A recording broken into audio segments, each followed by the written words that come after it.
IVF ఒక అధునాతన సంతానోత్పత్తి చికిత్స. అనేక దంపతులకు తల్లిదండ్రులు కావాలనే వారి కలను నెరవేర్చుకోవడానికి సహాయపడుతుంది. ఈవీఎంల మీద ఫైట్ చేస్తున్న బాలినేనికి సొంత పార్టీ సపోర్ట్ లేదా? ఆయనపై వస్తున్న కబ్జా ఆరోపణలలో వాస్తవమెంత? బాలినేని పవన్ కళ్యాణ్ పార్టీలో చేరుతారు అనే వార్తల్లో నిజమెంత? బాలినేని రాజకీయం ఎలాంటి టర్న్ తీసుకోబోతోంది?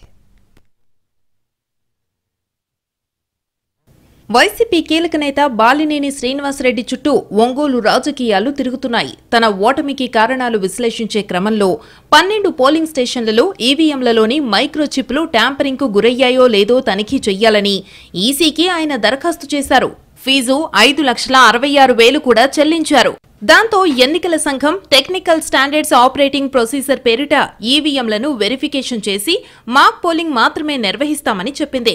దాంతో సంతృప్తి చెందని బాలినేని హైకోర్టుకు వెళ్లారు. అక్కడ వాదనలు కూడా ముగిశాయి. న్యాయమూర్తి తీర్పును రిజర్వ్ చేశారు. ఇంతవరకు బాగానే ఉంది. కానీ బాలినేనికి మద్దతుగా సొంత పార్టీ నుంచి ఎలాంటి రెస్పాండు రాలేదని సమాచారం. అధినేత జగన్ కూడా నేరుగా స్పందించలేదని ఆయన సన్నిహితులు చెబుతున్నారు. వైసీపీ కీలక నేతలు ఇదేదో తమ ఇష్యూ కాదన్నట్టుగా వ్యవహరిస్తున్నారని బాలినేని వర్గం ఆగ్రహంతో ఉందని లోకల్ టాక్.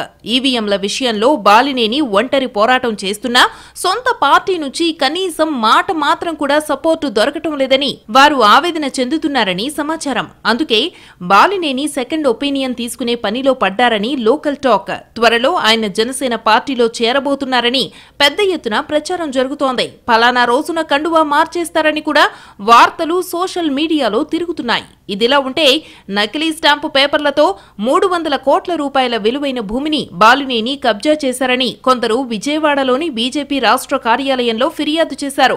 కుంభకోణం ఆయన కనుసన్నల్లోనే జరిగిందని వారు ఆరోపించారు.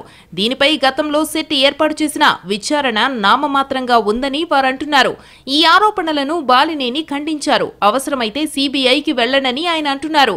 రాజకీయంగా ఇబ్బంది పెట్టేందుకే కుంభకోణం ఆరోపణలు, పార్టీ మారతాననే వార్తలు వండి వార్చి చంకలు గుద్దుకుంటున్నారని మండిపడ్డారు. పార్టీ మారితే ఖచ్చితంగా అందరికీ చెప్పే వెళ్తానని అంటున్నారు. మొత్తంగా తనపై అటాక్ చేస్తున్న ప్రత్యర్థులను ధీటుగా ఎదుర్కొనేందుకే బాలినేని సిద్ధంగా ఉన్నట్టు అర్థమవుతోంది.